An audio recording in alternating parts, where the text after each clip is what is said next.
15. 15 here. Is this visible to all?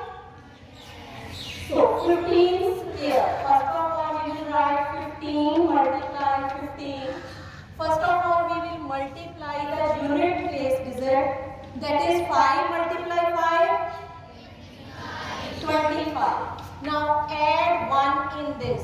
1 plus 1. Multiply 1 with the 2. Multiply 1 with the 2. 2 ones are. So the answer would be 225. Good morning, all are present here. Today I want to share with you all that brings happiness in our life.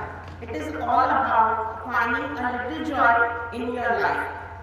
Often we think that big achievements and special occasions only can bring joy in our life.